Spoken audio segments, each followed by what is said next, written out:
And we're live. Well, Hello, hello. What's up? hello, Clarice. How we all doing? Tired. Going to be one of those nights, I see. One of those nights when the school's in there. Matt's just being goofy. I'm probably over here delirious. I'll second that. That was a great show too. That was a great comedy. Come on now. Delirious? Oh yeah. Roll Eddie around. He'll be all right. What's going on, everybody? What's everybody up to? She can't climb a fire stairs, but she climbed a tree though.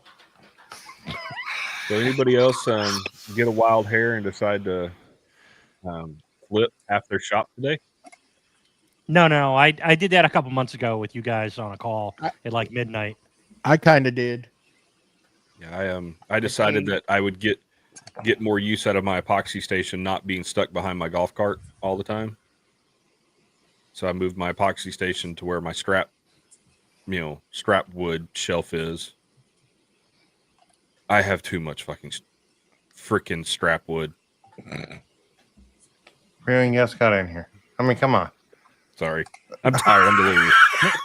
I did a lot of work. Don't I even just spent some money at Rockler today too. Yeah, I saw that. What'd you get there? It Got a is little a DG? it is a miter trimmer. Yep. So yeah, it's A miter trimmer. a miter trimmer. So when you're doing Mine like day we call those saws. Oh, is Well, it one of No. those- it's so after you cut it, you can then go and take a razor thin, so cut it just outside the line and then trim it to the line. So it's a perfect 45. It'll cut a 92 if you're doing, butt joints or whatever. So if you don't know what he's talking about, basically think of a guillotine, but instead of vertical, yeah. horizontal. That's what I was thinking it was. And it's Yeah, uses double-ended, an right? angle It's got blade one that- on each end. Yeah, so you can cut Yeah. both sides. Almost like a cigar cutter. Very Kind similar. Sort of, but it's literally on a 90, so it's trimming it up on a 45 each way. and it's, I never would have thought to buy it, but I was looking back. My local Rockler is a outlet. I think that's what they call it, a Rockler outlet. So they have returns and stuff like that in the back corner that are like anywhere from 25 to 75% off. And I was looking at it, and the area manager for the Texas Rocklers, he's a good buddy of mine. He actually commented, my daughter was with me, and he's like, I remember when you came in here when you were just a baby, because that store's been open for 9 years and she's 9 years old.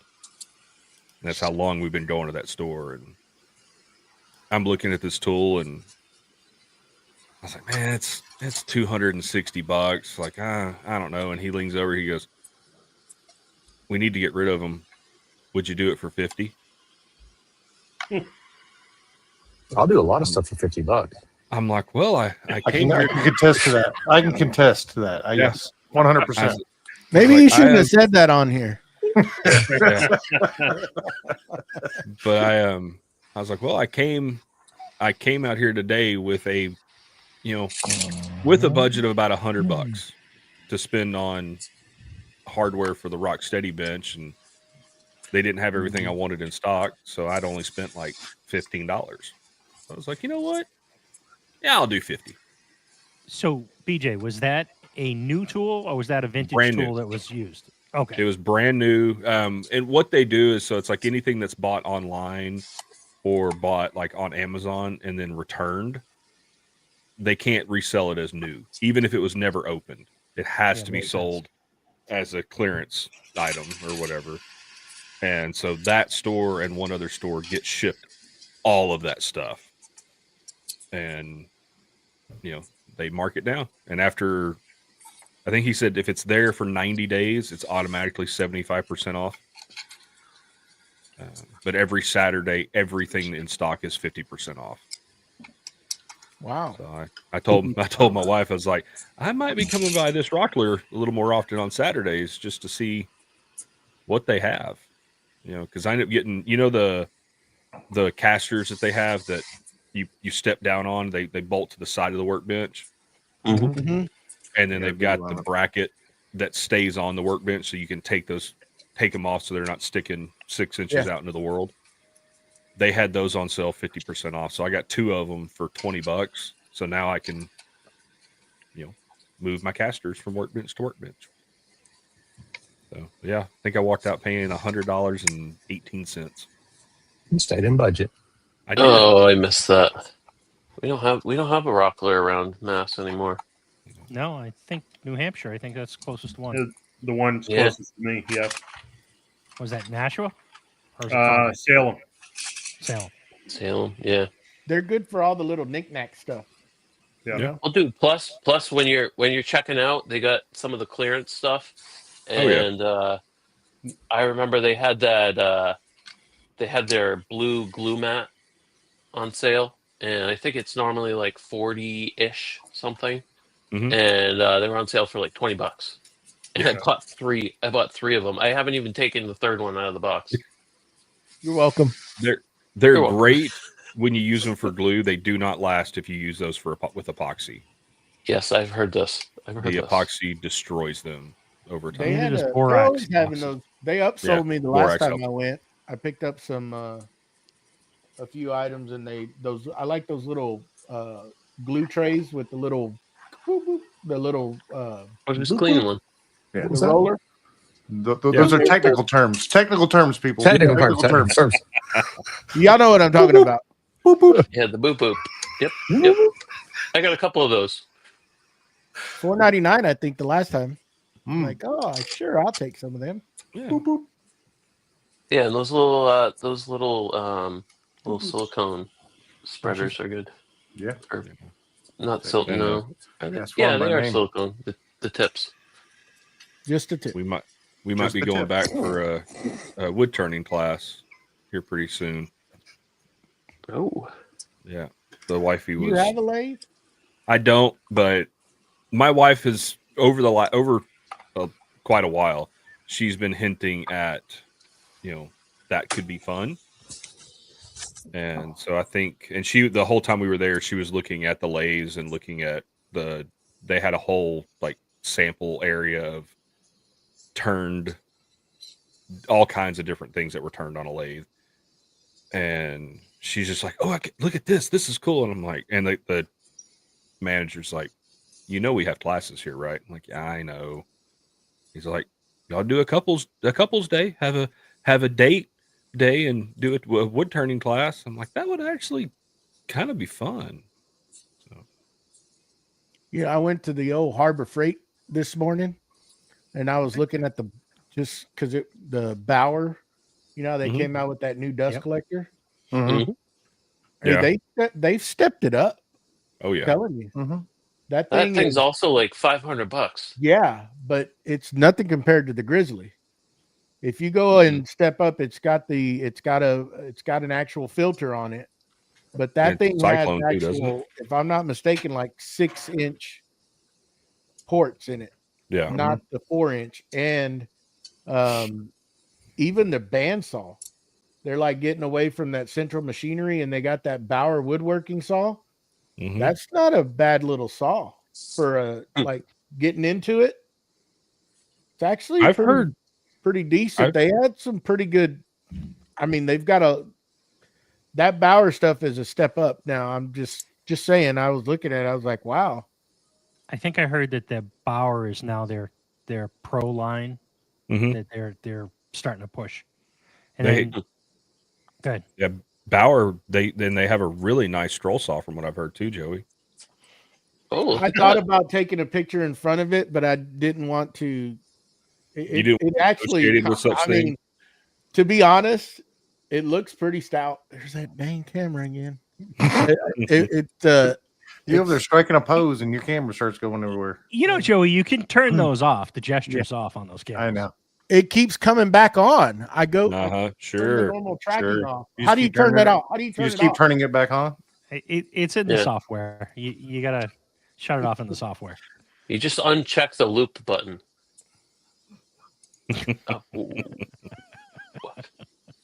Inside base. Bunch of That's doing smart inside asses. baseball. I've been through this software a few times, and I can't find where you turn that off. Did you Allegedly. But you know, turn it on. read the manual? Anyhow, Don't need no stinking So- manuals. Have y'all seen these things where people are finding these clearance deals at Home Depot and Lowe's and stuff like that? Where For they like get a penny, a penny. Yeah. and they're I taking watched their one- car. They're not letting them buy it. Well, they let this guy buy it, and he bought 6 of them, and he bought those. And I'm going to butcher the name, Graco. Graco. Graco, the spray gun, the battery powered one. Oh, bought- bull. Bought 6 There's of them no- for a penny a piece. Those are $600 and something paint sprayers. I know. He also got toolboxes that were like toolkits that were like $80 or something like that for a penny. I was like, Wow. why can't I find this crap? All the videos I've seen of that, they're like the manager or someone shows. Oh, up they and try to goes, fight "Nope." it. Yeah, they Yeah, try to you're fight it, not and they gonna have to buy call it. corporate, and they got to call all the phone Yeah, numbers and bullcrap. 'cause- But it's a legitimate thing, I guess. Yeah. Really? Yeah. You make me go to Home Depot now to go check that.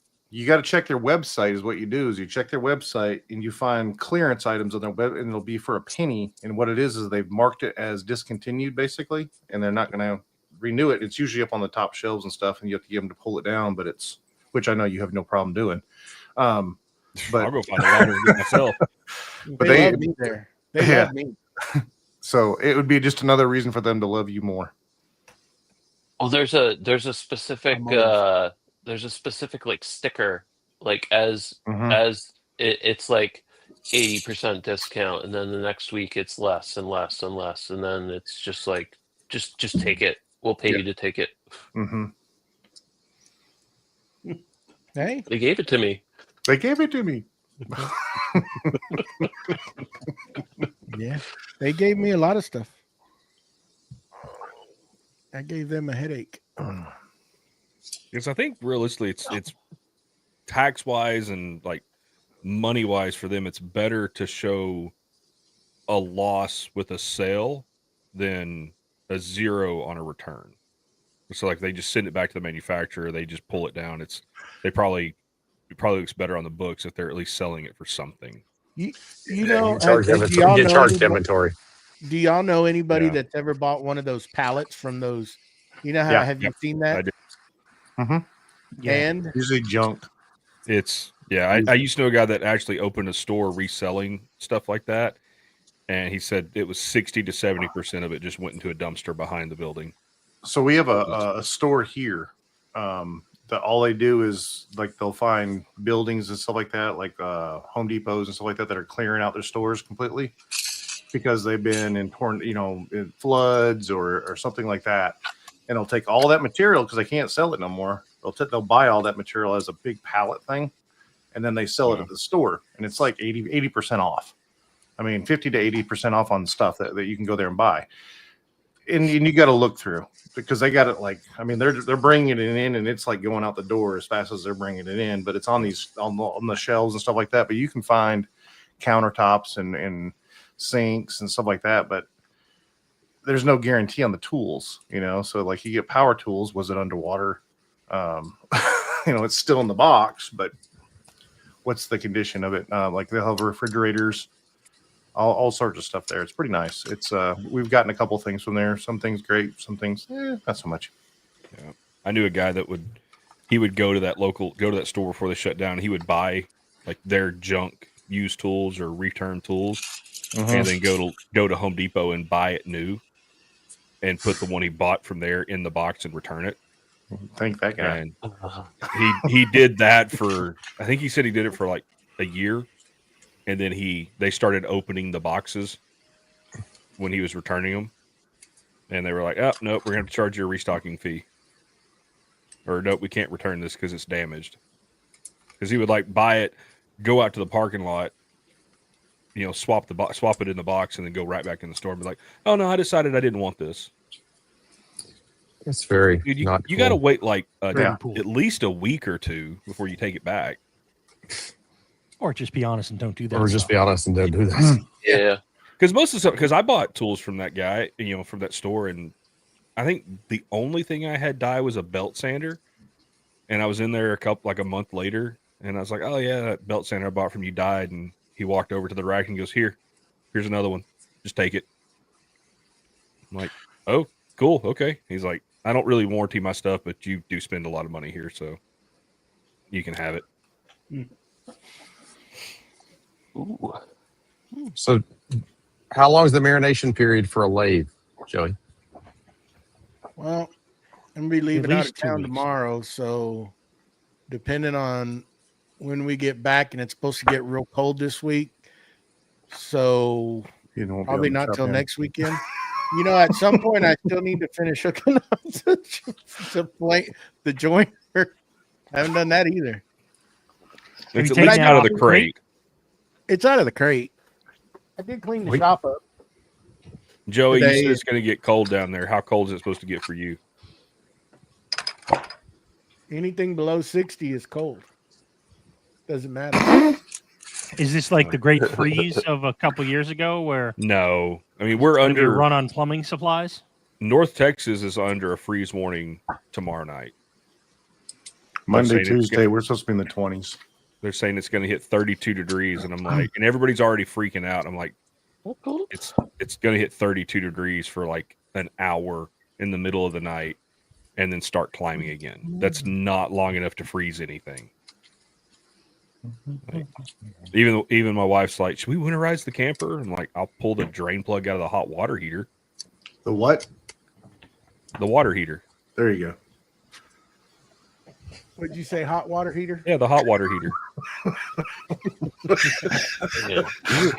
You hate that. Hey, I the last hate it. campsite I stayed at, it was technically heating hot water because the water that was coming through the faucet was already hot. It's technically, if it's reheating hot water, it's called a boiler. But you know, Is that like refright? Here we go. Moving on.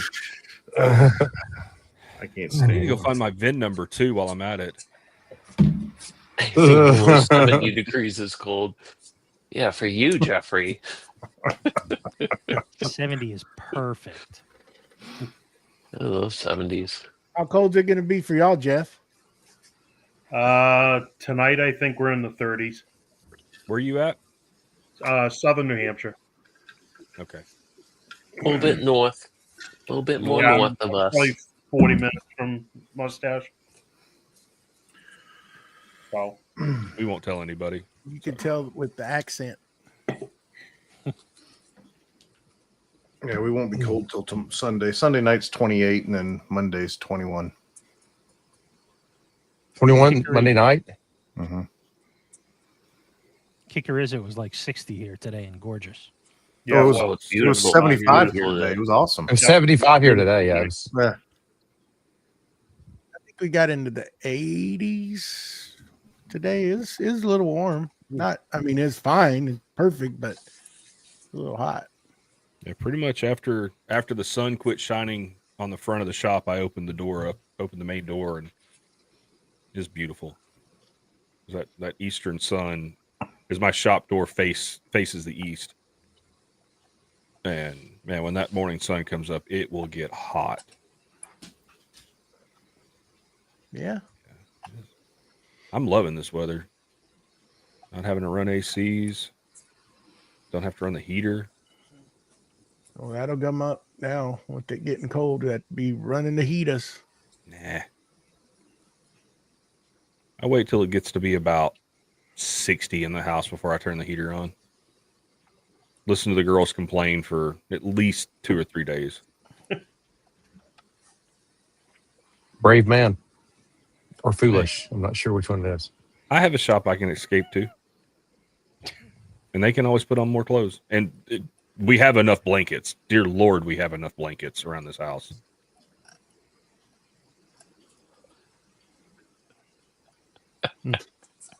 My wife is a blanket fiend. Tell me turn around. Look at this blanket I got. Isn't it pretty? It has holes in it, honey. Why does the blanket have holes in it? it's an It's Afghan. knitted. It's pretty.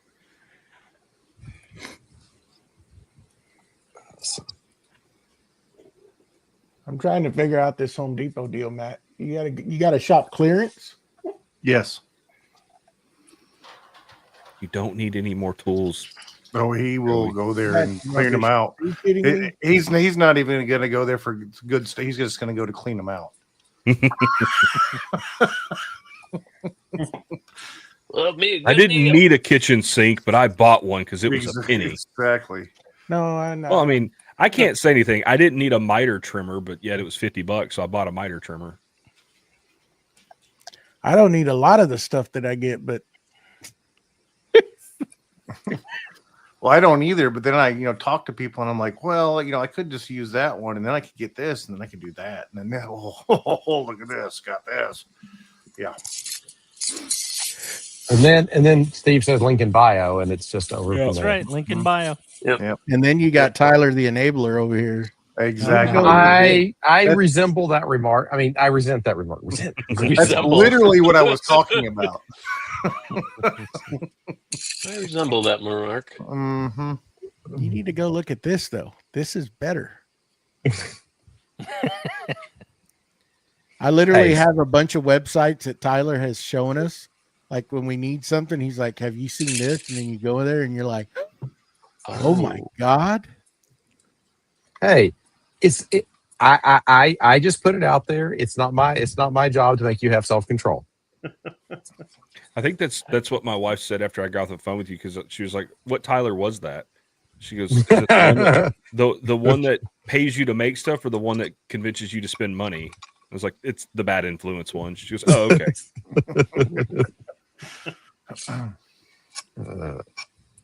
Yeah. So I was like, "But that's why I have awesome sustainers around my shop, and all my That's right. hardware is Speaking- organized." Speaking of sustainers, did y'all see that micro jig 100th anniversary? How many did they say that they're making?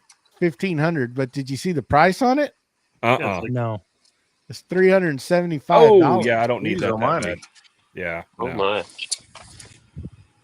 All because it's custom colors and all that stuff.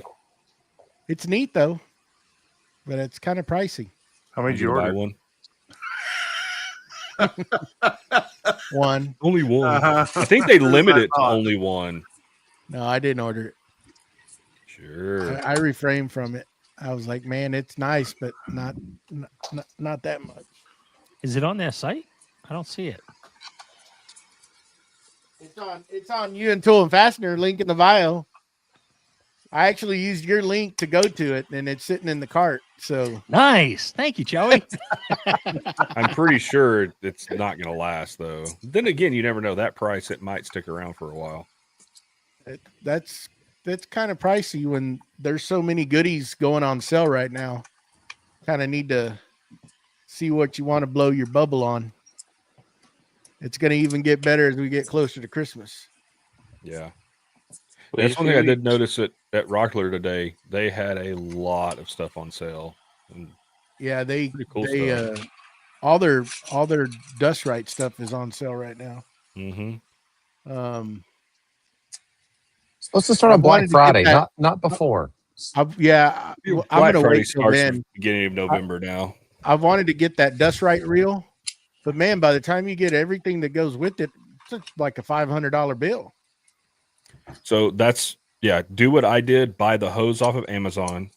You can get a 50-foot hose less than what their 40-foot hose is. And then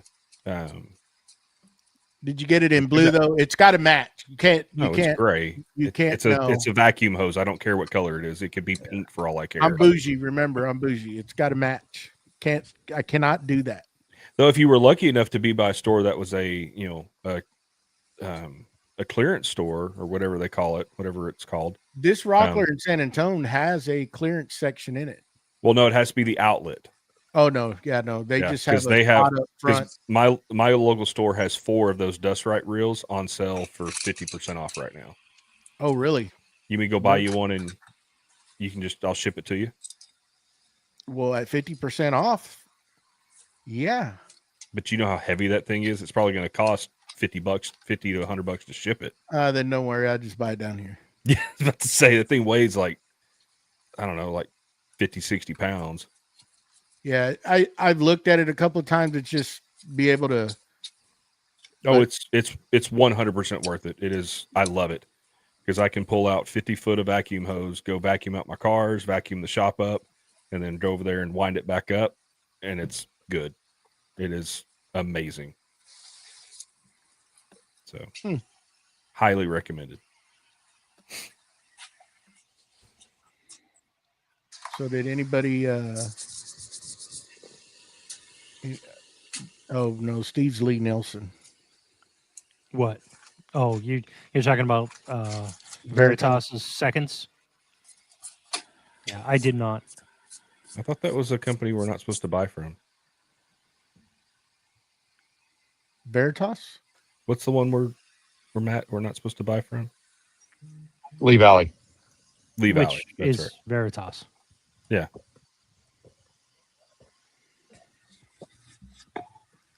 I mean, is that even still a thing? That whole Thing? Pat Lap thing? I don't know. It was in September. I don't know if it still is now.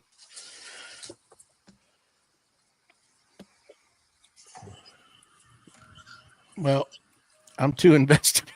I'm too invested in in that line. I mean, they're still a great product. Yeah. Oh yeah. I've got a couple of their plans. Did y'all see Michael Alm's video today? Sharpening video. Yes, I have I not. just finished watching it before I got on here It's really good. with Kim. Yep. What's her name? I can't remember. her last name. McIntyre. Yeah. She was right across from us. I PDF. know. I remember seeing her. But nobody worked the booth for me because I was there all by I myself. offered multiple times. I even brought you food and got on to you for not eating your food. Yes, dear. I hear you, Tyler. Every time I saw it, I was like, ain't you supposed to be working? What are you doing out here? He's just lollygagging around the whole event. I didn't even get to hug. I didn't even get to talk and hug on Joey. I mean, that was. I mean, that's all. He's It's so all. busy, Yeah, it's yeah. all your fault, BJ. Every time I made a lap, I was like, "You good? You want me to walk? You want me to hang out here?" No, I'm good. Okay. Well, we got to let Mr. Fitzsimmons over here tell us what he did today. He's being awfully quiet over there, and I know he's not quiet. Tito's and pineapple? Are you shy in front of the camera, Jeff? No, not at all. Oh. Not at all. I'm still tired from last night from beers with the boys.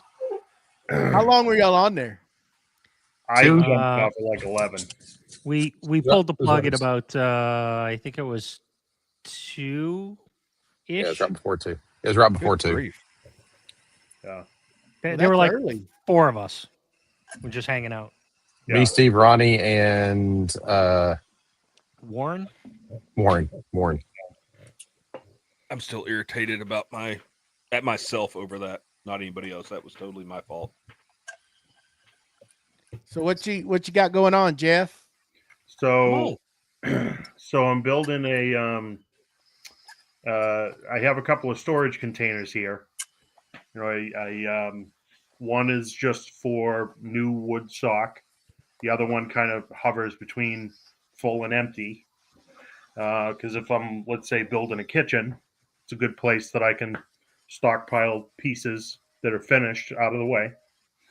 And we also have a shed that was pretty tattered and due for replacement. So we're putting in an 18 by 24 shed that will be wood shop and, well, not wood shop, but really like wood storage and a much bigger space. At times it might be able to even be sprayed in. I was thinking of putting a curtain around 3 sides so I can spray in there if I have to. But I spent the afternoon digging for the monolithic slab that it's going to live on, and just compaction and stone and the whole 9 yards. So a nice leisurely Saturday. Are you gonna pour the slab yourself, or are you just getting it prepped for? No, I'm just prepping it. I try and do as much of it as I can, but I can't count on enough people that won't be hammered halfway through the pour Oh, you got those kind of friends, huh? to make sure that the floor is going to actually be level. It's not the wood shop though, Jeff. It doesn't matter. He's got a Yeah. drain. It's Yeah, okay. but still, Yeah. You know, Jeff, It's when you sloped on invite them all purpose. over to help you and you say, I'll buy the pizza and beer, you don't do it you until the last withhold the hour, I know. beer until Yeah. they're done. I mean, I just figure you know, if you're pouring a big slab, you just do what the big, you know, the cool thing with all the influencers right now is just do a dry pour. Oh, No, Dry stack. no. So silly. I saw another one of those the other day, and I'm like, why? yeah. I mean, I guess if you're doing little pavers, okay. If this was The a only cool for hack that I mini saw on split, those paver things was those little bags that they were doing, and they would fill them Yeah. full of Yeah. grout, tie them up, and then pack them in, and then come back through with a blowtorch. torch. Yeah, when you're done. yeah, That's Yeah, the you burn- only burning cool plastic thing I've seen. awesome. That dry pack crap don't work. I'm here to tell yeah, you. yeah. So, Well, oh, go ahead. this works Jeff. out to be 11 yards, so we're not dry packing this. No. At point bag. So this isn't the start to the timber frame that you want to do, is it? This it is and it isn't. Like this will be cold storage that will be attached to that timber frame wood shop down the line. Nice. So, do y'all know? Oh, go ahead, Steve. I was going to ask, did you sign up for a class through one of those timber framing schools, or I were you have going not. to? Or I have not, but if I do, it will be through Shelter. yeah, That's the one that's closest to me. It's like a 2.5 hour ride. It's a pretty sizable investment, though. Like their 2-week course is like $5 or $6 grand. Yeah. Oh, wow. But you raise a building inside their warehouse by the time it's all said and done. So you're getting real hands-on, Yeah. not just classroom time. Yeah, no, it's not just that. It's you actually there was classroom stuff at the beginning, and then I guess the following week they condense 600 or 700 hours worth of what it would take in time to do a 24 by 24 building, and of course they show you the authentic way to do it, and then they go, all right, here's where we drag out all the chain mortisers and everything else, and we expedite this. Yeah. And then the whole team of people that your classmates would raise the building in the inside the shop. That's cool. Yeah, And, besides the investment in the class, there's also the Fud Mafel toys and the other things that. yeah, that's Oh, a yeah. whole nother. Like if you think Festool is slicks get expensive. wait till you see Mafel. Yeah. Did y'all see that the price on that hand planer, electric hand planer that's 12 inches wide? No, but I saw, who was it that was using it? $3,200. Yeah, Good One hand. I was night. like, yeah. oh, that'd be nice to have. For those businesses that actually do a lot of timber framing deals, that's probably a drop in the bucket of the tools. Oh, that yeah. they have, Yeah. because those chain mortisers are pretty up there too. They're pretty pricey. Yeah, especially if you get the positioned ones. Yeah. Yeah. But it sure is cool to watch that stuff happen. Or the You drill know, presses, I mean, they have the small drill presses, but they got the ones that are, long drill presses that are pretty nice. So what do they do with that building, Jeff? Do they sell that after the fact, after that class, or I think to my understanding, it's available for sale. Now, whether or not they pre-sell it ahead of time, or it's just part, because Shelter also sells buildings. You can purchase a home through them. Yeah, I saw that. Or at least a portion of it. So the reality is, it might become a portion of a building, or it's a project that was sold, and they were going to, pre-fit it in the in the shop to begin with. That way, you can work all the kinks out before you get on site. That's pretty cool. That is a neat process. They're you're paying. They're to learn. charging. You're paying to build. You're paying to build the building that they're selling. It's Yeah. genius. It's Yeah. genius. It Well, is it's just genius. like But What's his but name? that, Was it Chris? I can see it now. Tyler's gonna be like, "Yeah, I'm gonna teach you how to print this, and I'm gonna teach you how to put all these nuts and screws in this thing, and then I'll sell it to you." I like but it. it Oh, but Yeah. it's so cool to watch when they're tuning those timbers and stuff. Man, that is so cool. That's Yeah, something else that absolutely. interests the hell out of me. Yeah, absolutely. It well, I is mean really- that's kind of like the timber in that they do at the Blackthorn where they have Maker Camp. Yep. They do the timber in a month or two before they actually have Maker Camp, and then they actually build the structure Friday and Saturday. Yeah. Well, Third Coast Craftsman's got a class too, doesn't he? Yeah. That's what I was Chris. saying. Yeah, Chris Mm-hmm. does it. Yeah. So Hell, that's how he built his house.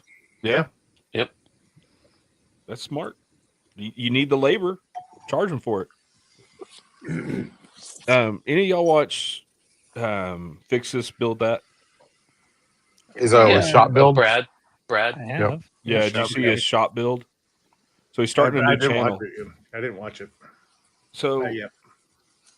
now I will ask the resident concrete expert here.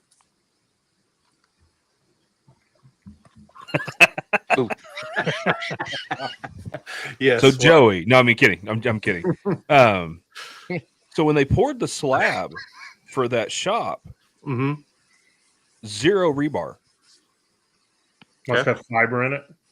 I'm guessing that'd be the only way because No, you don't have to put rebar in it. Okay, you don't have Okay. to. But if you have differential settlement, your concrete's going to do this. Okay, because concrete doesn't have any tensile strength, and it's not going to. Once you cut your saw joint, it's going to allow it to move independent So of. so let and me he built let a me 2-story. I'm speaking from experience because I'm actually dealing with that outside right now in my shop. Wire mesh. I'm gonna have to bust concrete out and re-pour slab.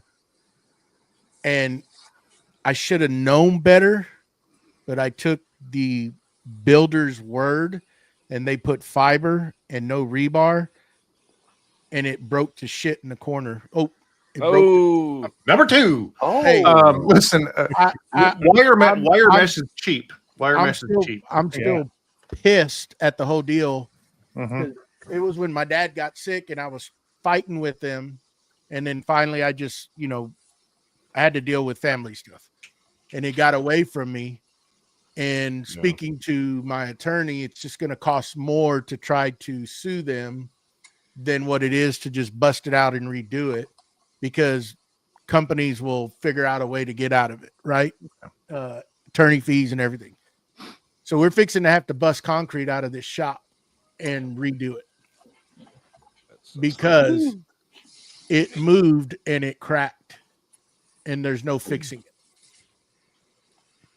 So put rebar in your damn slab.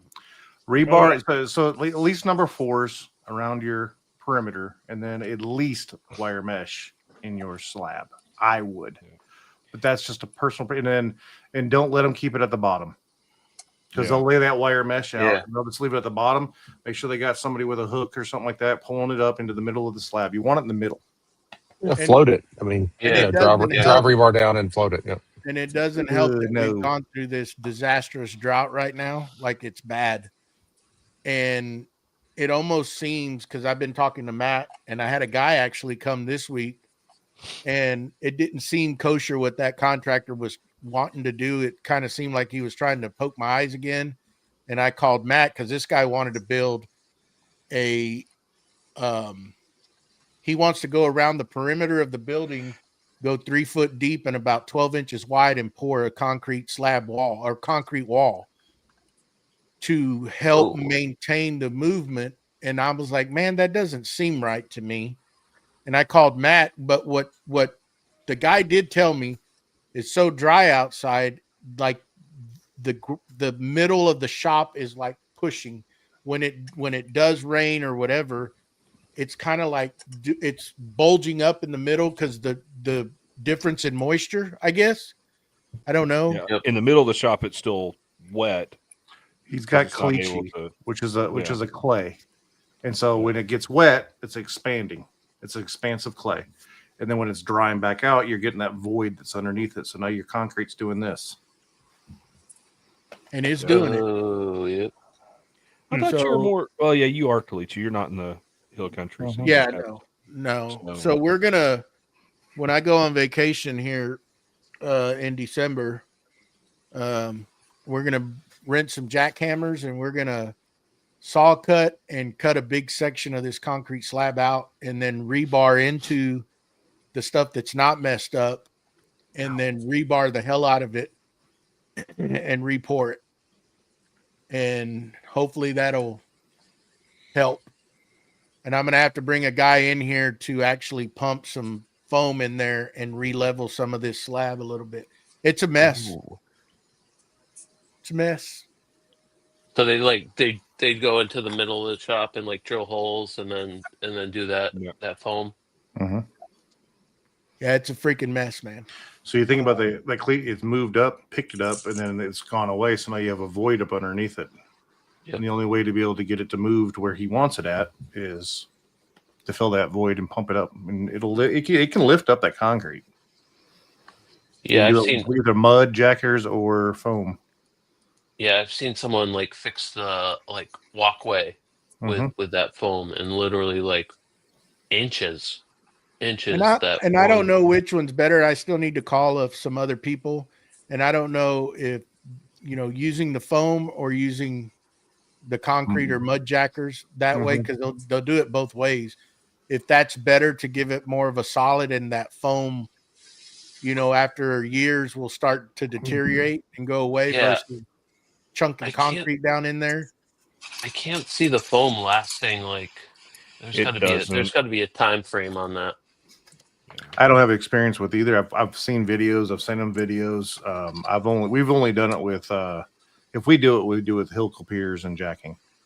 Honestly, I'll probably be long gone before that stuff deteriorates. Who knows? Probably. I had a guy I worked with had his driveway leveled out, and 3 months later, it was right back where it started. Ooh. And they went in there and like he was curious, so he dug it out. And he said it was almost like the foam wasn't even there. It had just completely. Now, whether or not they used an inferior product, you don't know. But he was very upset, and of course, that company was out of business or couldn't get in touch with them or whatever. So Perfect. Yep. yeah. So, Jeff, do y'all put like footers in first? Do you pour up in y'all's area because y'all are different because of frost line, correct? Right. So frost line up here is typically 48 inches. So in a typical setting, we'd have footings, and then we'd be putting frost walls, and then pour a slab. And it's 3 steps, 3 days, that kind of thing. But because this is just going to technically be a shed, I can get away with what we would call an Alaskan slab or a monolithic slab. So it's basically like a 12-inch wide footer, 12-inch launch, and then it's all poured in one shot. There's rebar in the footing section, wire over the top, wire through the slab itself for mesh. I wasn't a fan of the fiber option, so I'm probably not going to add it. I just feels cheap in comparison, and I trust it more. Are you burning your slab, or you just put broom in it? What are you doing for your finish? Probably just broom. Realistically, it doesn't have to be anything fancy. It's all I want to be able to do is roll. Like I have shop carts here in the wood shop to just bus cabinets back and forth all over the place. It's just got to be able to roll that kind of stuff. So I'm not really fussy. I just tell people that because I know you're going to have a colder area, and usually you want to put air entrainment inside your concrete, so because you have that freeze thaw, so you put a little bit of air in your concrete, so therefore it gives it that expansion. Yeah. But if you trowel it, if you heat trowel it, then it'll spall. That top layer will spall on you. So that's why I asked what kind of finish you're going to put it. Yeah, probably brushed. What do you mean by spall? What is that? Delaminate. The top of it will delaminate, okay. and it'll have divots in it and stuff because of the air. You've heated that area up, and it makes it delaminate. Interesting. Did not know that. Huh. Well, Yeah, you'll get somebody like a crew like us. They'll come out there with like 5 guys, and 2 of them are pulling the chain on each side, and it's a big, huge logger chain, and we're dragging it across your slab to be able to listen to it, where all the delamination's happening. Yep. Yeah. They use that on our bridges all the time. Mm. And it's not hard to find one that's bad here in New England. Yeah. Nope. They're all Yeah, we got a few. We got a few. Yeah, they're all bad because they're all about 100 years old, they're all Mhm. terrible. and the salt just destroys them. Yep. Yep. you know, I didn't calcium. realize concrete. There's so many different things that can affect it. Even a buddy of mine, they built a brand new home, and we got this has been years ago, but they were laying the brick midsummer. I mean, it was 100 plus, and the storm came through, and that whole new section of the house got wet, and they claimed that mortar was put on. I don't know what they figured out was it dried too quick and it got porous. Mm-hmm. And that water the wind was blowing so hard that it blew that water through. And I mean, it flooded his home on that end, that brand new addition. And I was like, I couldn't believe that happened. And they figured that it wasn't mixed correctly. And when they were laying it, it was too hot and it dried too quick and it just porous. They had to knock that whole freaking addition out, the brick and everything, and redo it. So usually in brick, I don't know how. I mean, I don't know anything about it. I'm just like, so with brick, when you're running brick, you usually have a ledger that you have to pull up to, which is going to be about 12 inches above subgrade. So that way you can put your weeping members into it. So if water gets behind your brick, in between the brick and the house, there should be an airspace that's there. right, correct. With weeping tiles down below it that allow water to drain through. That's what's supposed to happen. Now, if your brick's getting too dry too quick, you can wet your brick. They do misters and stuff like that on it. But your mortar, you want it to adhere by putting it on and it absorbing some of the moisture from the mortar into your brick or your block. It sucks that all out and it pulls that cement in that into the brick or block. So therefore it gives it a more structural component. Was that kind of the same way with tile? It is a lot like the same way with tile. Yeah. How you want that it to be a dry surface and it to suck too. Yes. I mean, I see so many videos of people pre-wetting tile or soaking tile before they lay it. So so in tile, when you have porcelain tile and stuff like that, there's different specifications for if you're supposed to soak it first or you're supposed to lay it dry. Okay. So it depends on the type of tile then. Yes. Yes. Okay. I've only laid tile one time in my life, so I did it too. pretty It was Matt's fault, but yeah. What? Did he stand? Oh yeah, that's right. Do it? I completely forget about that. Yeah, backsplash. Mm-hmm. When I built this apartment over here, I was done, and he had to open his mouth, and then I ended up having to. I didn't open my mouth. My Yes, wife she did. My wife opened it. It would look a lot better if you had backsplash on that wall. And then his wife went, "Yeah, it would." You're right. Son of a. Now we were only talking like a 2-foot strip, and next thing you know, he's doing a 6-foot strip. I cussed him for days as I was laying that because I'd never done it. And of course, when I don't know what the hell I'm doing. Just YouTube University and figuring it out, and it came out nice, but I was done. I was done with that place and ended up having to just that was a horrible week. But it was pretty when it was done, wasn't it? Yeah, it's still pretty. Did you use thin set or did you cheat and use that sticky adhesive sheet they make now? Oh no, no, I Oh, used saw I- that in the- no, I mixed. I mixed. I did it the right way. the home flippers, thing of choice. It's like a 18-inch wide roll of double stick tape.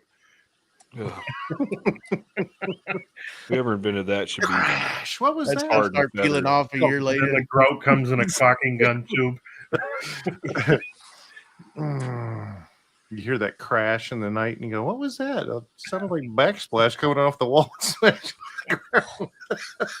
almost sent you a video of that today, Matt. They had, like, I don't know if it was a bathroom or what. So it's floor to ceiling tile. And in the video, you see one tile fall off the top. And it's like, oh, well, that sucks. And then it was just dominoes after that. Both walls completely came down. It's like, and it looked like the mortar that was on the wall or the thin set was completely dry. Like nothing was stuck to any of the tile. You know what blows my mind is when I've seen some build stuff on TV and stuff when they put those massive slabs in the bathrooms on the wall, Yep. and I'm like, how? I mean, they have to be putting something up against it to hold it. I'm assuming till it dries, but Yeah. man, that thing's massive. It takes I don't know how many people to carry it in there, and then I've seen them use all sorts of weird things like T braces on 2x4s, and they brace them against walls and push out and stuff. I've seen them use DeWalt Grabos where a guy's doing splits, setting tile. I've seen them This use is- that, what by is the it? way. It's tractor trailer And dividers. load bar. Yeah, that load bar. And there's I've seen Those all actually sorts of would work good. I've seen them use all sorts of stuff. you know from experience, Jeff. Seems No, like but I mean, I've done it with a third hand jack, like you'd use for upper cabinets. Yeah. It's just a ratcheting pump jack that is extendable. But I I mean, watched a one- load bar is same idea. It would work. I watched a guy doing a shower today, and it was in a foreign country, but he had the whole bottom was one slab, one total slab, and it had a drain in it that was probably 24 by 24, and he was lowering it down. They were lowering it down with a winch on one side, and he's got this thin set all spread out perfectly, and he's inside the drain and he's crawling through the thing as they're lowering it down, and I'm like, all by yourself, bud. All by yourself. Because there ain't no way. First of all, I ain't fit into a 24 by 24 hole. That ain't going to happen all by itself, but let alone lowering down a big, thick 3/4 inch slab on top of you.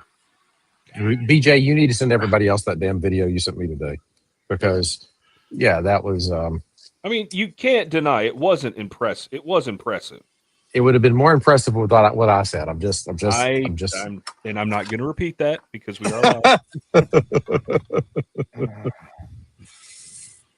wow. Hold on, let me go find it and I'll send it to the. It's group. pretty amazing what some of these contractors have to do. I mean, even watching the mayor's those cabinets last night in that home. Oh Those yeah. things are insane. Wild. Yeah. There you go. Y'all go. That's the video Tyler's talking about. You're gonna laugh Or cry, possibly cry. You never know. Your eyes may burn. I was surprised that they're putting in those cabinets so early with such high gloss on them. And he even said that there are a few of them that are already scratched up. I mean, that's sort of to be expected, but if they can't hold up, now, what makes you think they're going to hold up at all over time? Well, I mean, they're still building the place, right? I know, but I don't think he's that far from the finish line in reality. I mean, he's talking about they could move in the next 7 weeks. Kitchen cabinets aren't really that okay. early, so to speak, in a 3-year build or a 2.5-year build. So That is wild. That long. yeah, Yeah. he had 2 a years, he considerable said. amount of site work there, though. He was, I think, 7 or 8 months in site work, if I remember correctly. Did he say Yeah. they were blasting? Blasting. Oh yeah. It's oceanfront, I believe. It's in Maine too. It's Maine. It's everything is Lot of Rocky rock. Coast. Rocky, yeah, very it's rocky. all ledge. Hmm. So, and a lot of these places, because all the surrounding homes are generally pretty high end as well, you know, the neighbors tend to be a little bitchy about you blowing stuff up next door. So they'll take the more delicate approach and annoy them slowly and surely with a, you know, with an excavator and a rock hammer for the next 6 or 7 months, and just needle away at them.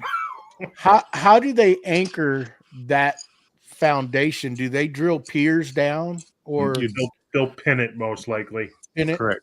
Yeah. Yeah. Like almost like a you drill into so many feet. Make sure you got confident rock. You'll have a hill anchor or some kind of anchor anchors into the rock, and then they'll have that metal coming up and filled with concrete and rebar, and then it'll have a pier or a good God, I can't think of the name right now, but a concrete foundation sitting on top of that, and that's what everything's sitting on, so it doesn't move. Yep. That's what we do for high rises and stuff. Yep. Wow. And then the other side of it is if they do find something spongy, once sucks. again, it's helical pilings and Yep. the whole building floats essentially. Mm-hmm. It almost doesn't seem worth it. I mean, that has to be a very expensive process. I mean, I would imagine it's very expensive. I know, like home. Like Yeah. up where my I say up where my dad's at in Colorado. Any of the builders or anytime you build anything, there is a blasting clause in the contract. Oh yeah.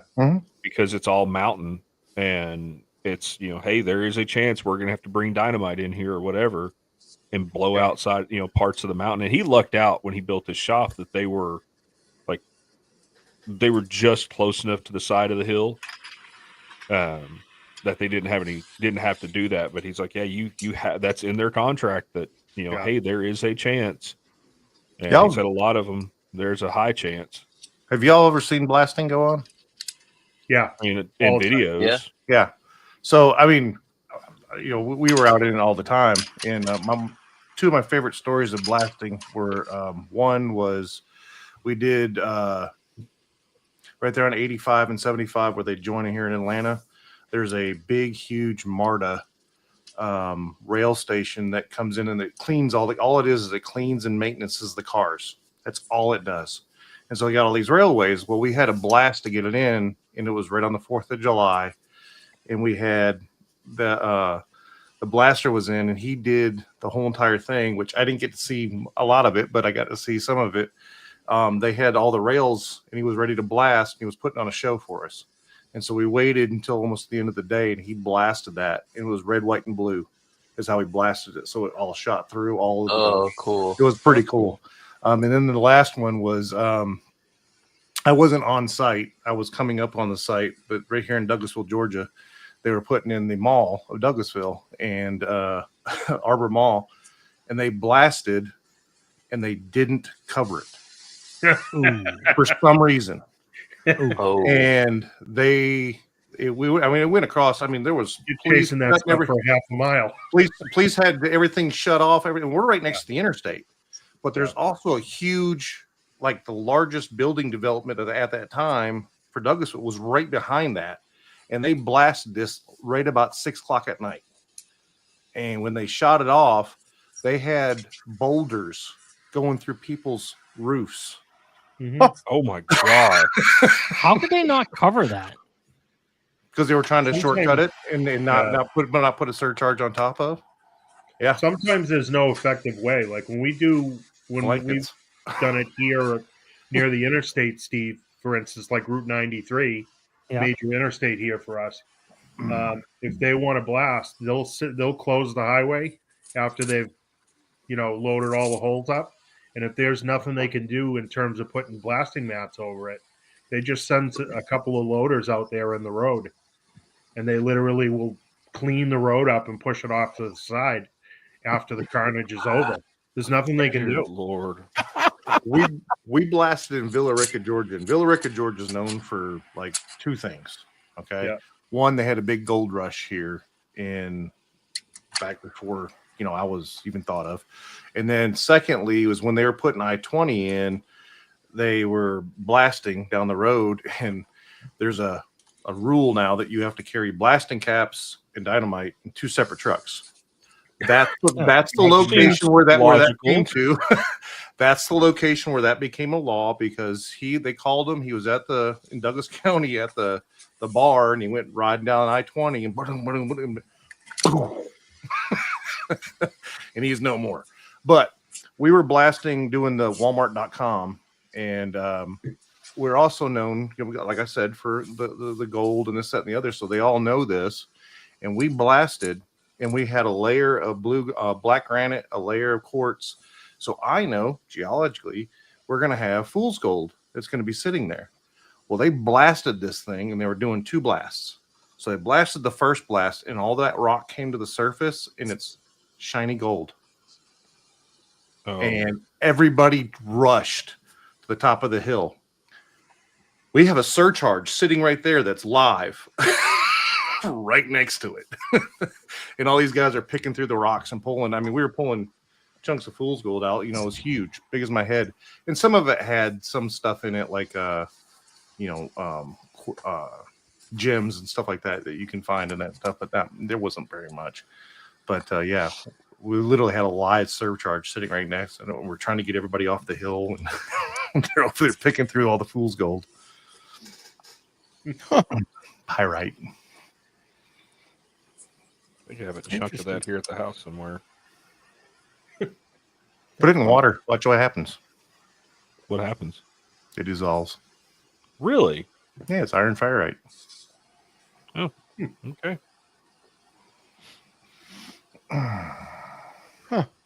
You all done, Tyler? Oh, Or have you Lord, run no. out of parts? Oh, no, I got After more yesterday, parts. come on. I'm looking. I'm going to look at what has happened since I last looked because it's going to be rough. It's going to be a rough couple days. I can come by tomorrow and pick up my stuff. Need me to. That many, Come huh? by tomorrow and help them put stuff together. So now it's It's, time to ask my little plaques for all my sustainers. Maybe wait until 26. So like, Oh, yeah, that's a banner. I asked for 6 months ago.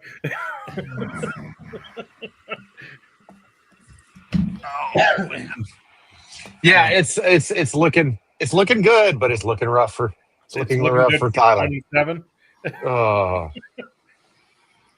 So yeah, my boys were down here with me today, doing a lot of the grunt work, so I could do assemblies and do other things to be ready to package and get things boxed up for tomorrow and Monday. So, So needless to say, the video that dropped yesterday has had a good effect on you. a positive monetary effect. A negative I'd say sleep schedule. Sleep. I mean, my Mental. sleep schedule is terrible anyway, but it's going to be a rough a few days. It's not going to be a few. It's going to be a few days. It's a lot. It's a lot. Which I'm very happy. I'm very thankful for. Not complaining at all. But I did have to make a large investment in sustainer S76s. So, yeah. A lot of S76s will have to be on their way to me. So Nice. that's That's what you the want. good thing about bundles. Yeah, it's the good thing about bundles. It's the bad thing about bundles too. So Yeah. yeah. Oh yeah. I'm ordered a bunch of S76s. So a pallet. Yeah, I'm pulling a Joey. I ordered a pallet. There you go. How many are on a pallet?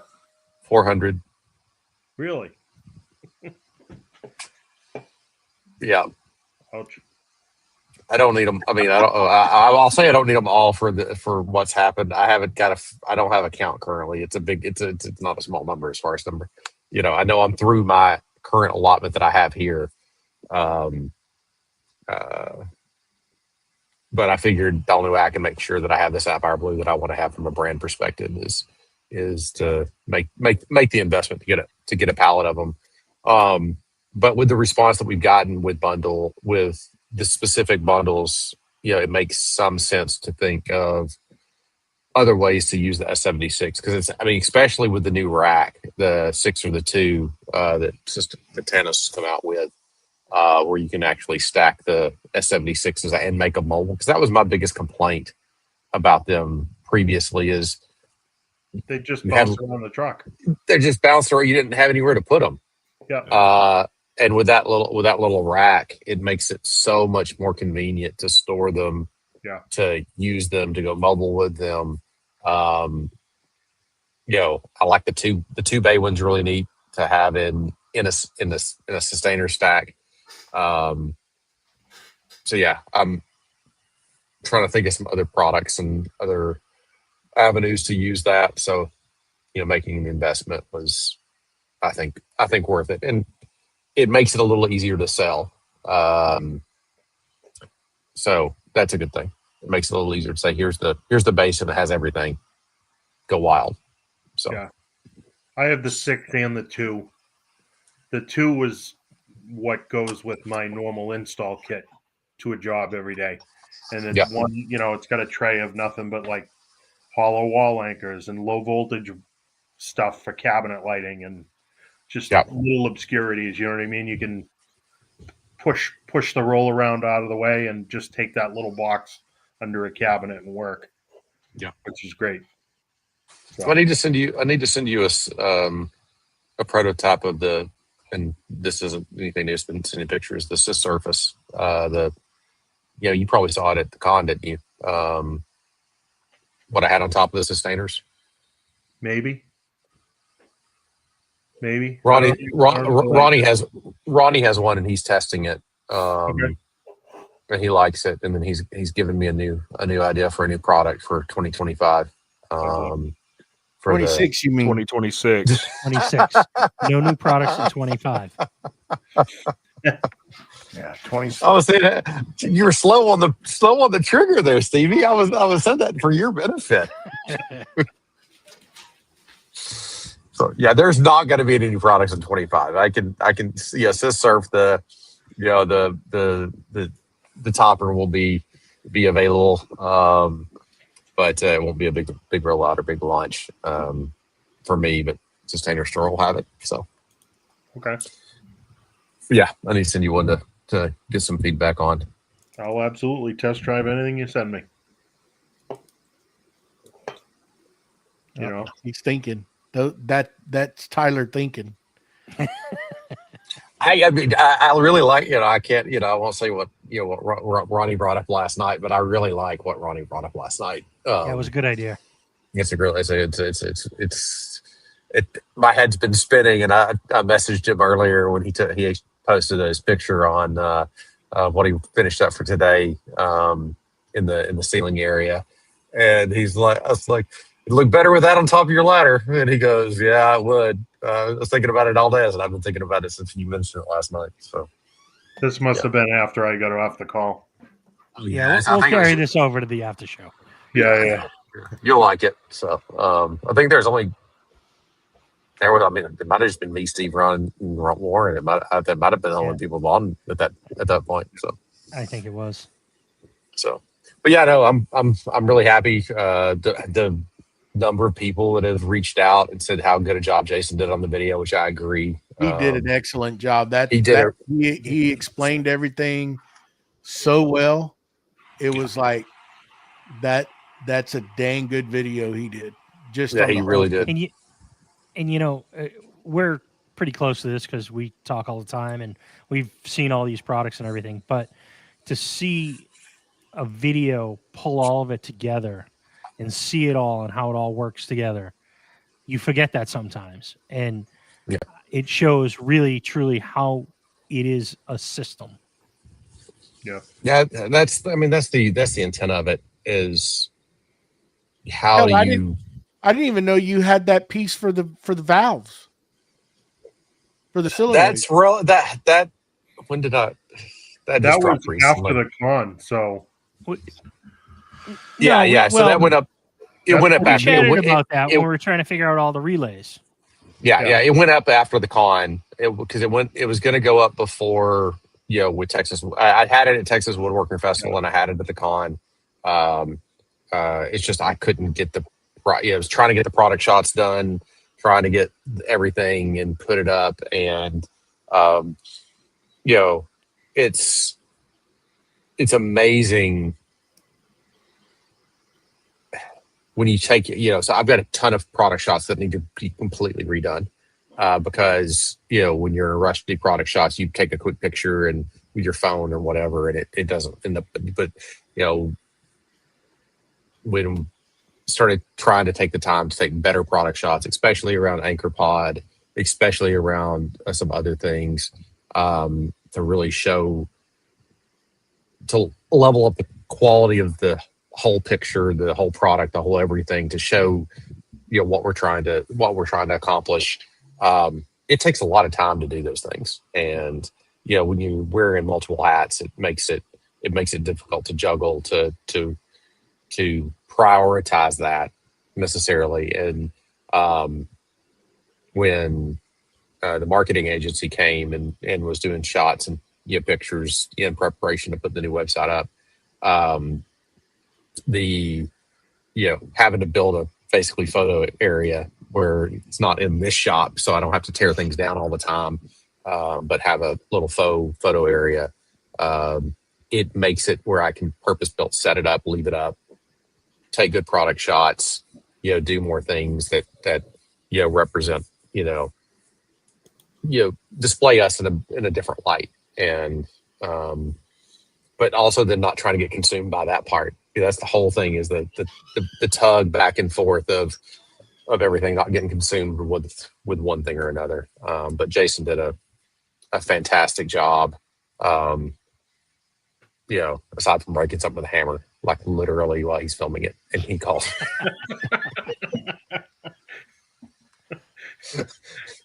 And, I mean, the dovetails are tight. I mean, the dovetails are tight on the hub, on the parts that go together, purposely, because I wanted to get away from having to do a fastener on them.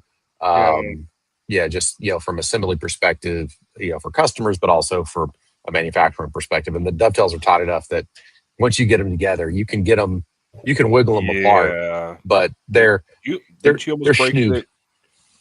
almost broke it at TWF, didn't you? Yeah, because we're trying to drill, because the bottom of the dashboard doesn't have a channel like the bottom of the MFT does. And even that's where Jason had a problem with it, because it's his MFTs are on top of his cart, and so he didn't have a whole lot of room to work to get the nut started, and so it was a little frustrating for him. But and I tested it on mine, but I tested on mine when it was on the legs and not on the cart. And so I went out. So I was like, he's like, literally cursing me when he's trying to assemble it. And he's like, so I went out and mine's on the cart now. And I was like, yeah, it is a little tight as far as the size of the fasteners. So I'll make an adjustment on the size of the fasteners to make them a little bit longer. So when you're putting them in, and the rail inserts running away from you up higher into the channel, that you can chase it down. So I'll need to do some testing on that to pick the right size. But good feedback from him. Great feedback from everybody else. They've asked questions, and I've spent a ton of time chatting, both on Instagram and then on the chat tool on the store to answer questions, and a lot of really great compliments to Jason, for the job he did, and people wanting more explanatory video of how to assemble, how to do this. It's kind of stroked the appetite, and so that's over the next couple of weeks. One of the projects, along with course, getting orders fulfilled is to do some content around just 3 to 5 minute videos of how to's and explaining the differences, because that's still can be lost a little bit of what's the difference between anchor pod and that series of that series and bench grip. And so talking about those, and then component grip when you start talking about the rail, the rail component or the shaper component. So we get a lot of good feedback and a lot of work ahead, but that's why I started this, is to grow it and get it out there. So that's just leveraging the momentum that Jason has helped kick off. So the anchor pods. Now I know you have like a piece of gasket material you put around so that you can suction down. Do you recommend sealing the top of the MFT top? it depends. So like mine, it's going to get a better seal. Full stop. I mean, if you're not pulling, the MFT or like the dashboard, they're more Medite. They're not exactly MDF. If you have like a cheap MDF top that you've gone to, Home Depot and picked up the cheap MDF, yes, put shellac on it, seal it. So, that stuff you're just going to pull. You're going to pull right through. But something like a Medite, a True Pan or a Fibrex or something that's more HDF that has a surface on it, it's probably is not a big a deal. But if you want the biggest pull you can get, or you have a weak vacuum, this is something that I've tried to make note of, and I'm sure we'll get feedback from. Like with the DeWalt Grabo, it works great for the track saw. It works great for the shaper. It'll work fine for a pod or two. It'll work okay sometimes ish with anchor pod. If you use it if you don't seal, that would be the one, because it doesn't even have as much meat as the regular Grabo does. So those are the types of things that would be a good time to seal it. If you're running like even the little vacuum or the little pump that Jason showed is one that we recommend. I mean, I have it, that we had at the con, and then it's the one that I use out in the ancillary shop. It has enough, especially if you look at the cross section of the fittings and the valves and everything else. You can't pull much more than probably 3 CFM total. If you have a bigger one, you can't pull much more. You can just kind of counteract the leaks a little bit more if you got up to like a 5 or a 6 without going up to like a 3/8 hose or something bigger. But those are all things that it's just a matter of surface area, one, and then and vacuum loss. I mean, those are the two things that you're always trying to find the balance of. So it's I got feedback. Somebody said you need to do a cool video for social, like a kid, hanging a kid from a wall or something, as a joke, to as a viral moment. I'm like, doesn't really go with the brand ethos, but it's not a bad idea. So the application to surface area. That's all it is. It's just the application to surface area. Exactly. So, but I'm glad he said system. I'm glad Steve you said system, because that's. You guys know me well enough that it's there's a reason that there's SYS, SYS and everything that we're trying to design and do is because, we took the cues from Sustainer, that was the beginning of things. But the reason we took those cues is because it is a system that integrates across, and for us, it integrates across families, from SysGrip to SysFit, so that you have fit outs that, you can carry your SysGrip to places, or, organizers where you can put pods or whatever it may be, that there's always some interplay between, all the different members of the different families. Because anytime I'm going to design something, that's the way that I'm going to think about it, is how does this extend across everything to make, the easy cheesy thing to say is, your workflow, be, have no limits to what you can do with your workflow. And that's, That's what we're trying to do, at least. So Nice. even Argus, even Argus is just the simplest little thing, but it's just the friction point of having to take, the magnetic dog hole covers out or adjust the pods and trying to find a tool to do it every single time. Just trying to take that one little friction. I know Jeff, you're using it for a different purpose altogether, but just to take the little frictions out of the workflow is the key thing. And I think the way Jason set it up is the way that I have it set up in the shop is they're always right here on the front of the bench. Yeah. Yeah, he's got what, 3 zones or something? Yeah, he's got 3 zones. He'll probably end up with more when he redoes his when he's talking about redoing his bench and what he'll do. And I'm gonna think he's probably going to end up doing a couple more anyway once he kind of gets used to it and plays with it. But he doesn't. He might do another zone for another anchor pod at the other end of the bench, not because he needs it from a hold down perspective, but if he's just working down that into the bench, you might as well have one. And like you said in the video, he's like, he asked, he's like, he was setting it up and asking for some assistance, and we were going through it over video, and he's like, I should have put my release in the middle bench, not on the far left-hand side, so that I could reach it when I'm down here. I'm like, we'll just put another release on, Jay. It's fine. It's no big deal. And he's like, oh yeah, we can do that. I'm like, man, it's, the world is your oyster as far as Plumbing making it valves and simple. I mean, it's, and I wish I had the valves and the release up on the website right now just to make it even easier for people. That's a 26 project, a 26 investment to take up. And I want to do a vacuum to have it on the website as well, but I mean that's a hard that price point of that one that you can get off of Amazon. That's a hard one to go up against as well as it works. And I don't think I can get anything quite down to that number. So yeah. Lots So of yeah, stuff. yeah, lots of stuff, lots of great stuff, and very thankful for Jason doing it, and very thankful the response of the community so far, and of course thankful to you guys to give us a platform to talk about it as well. With CMP and a lot of thanks to go out.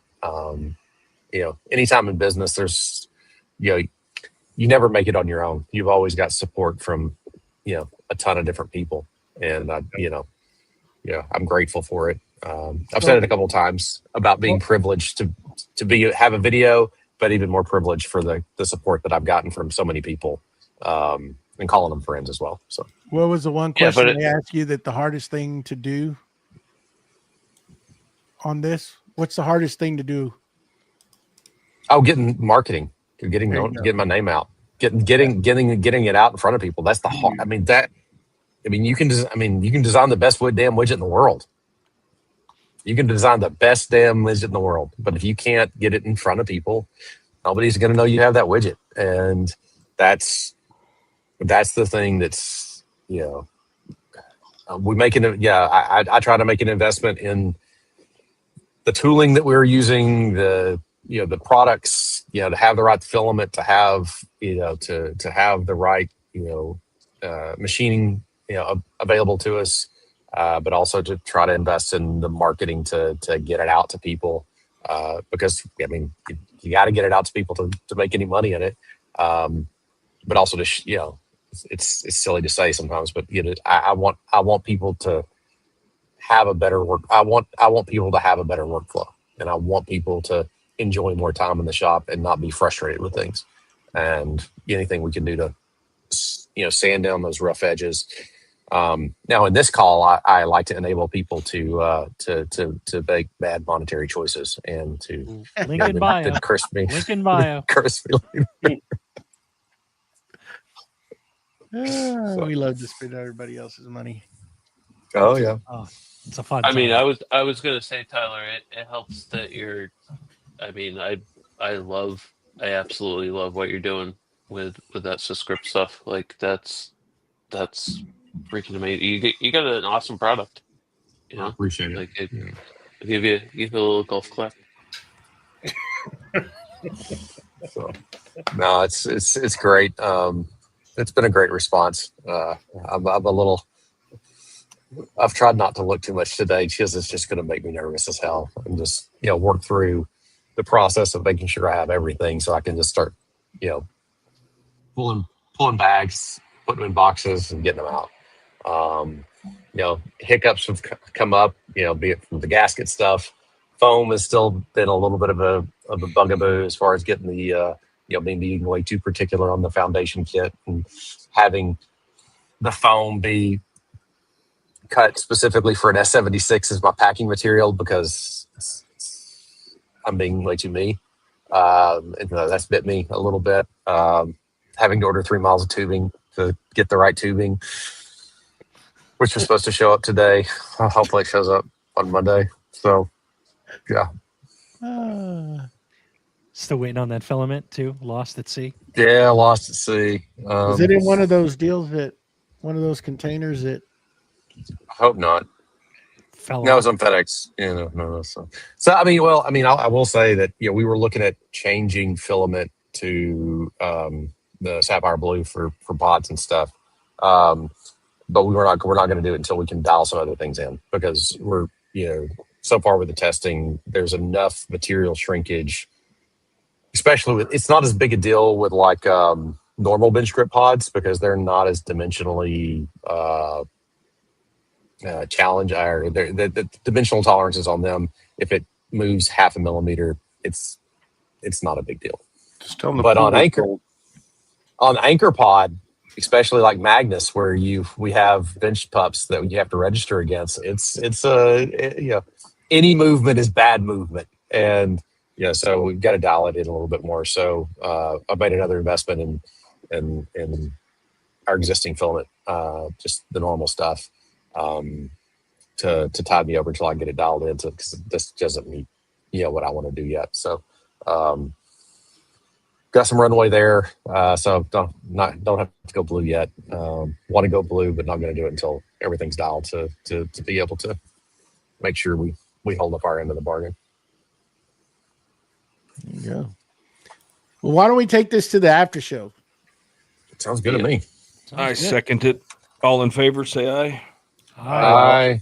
I'll allow Let's it. have it. Meeting adjourned. See everyone tomorrow.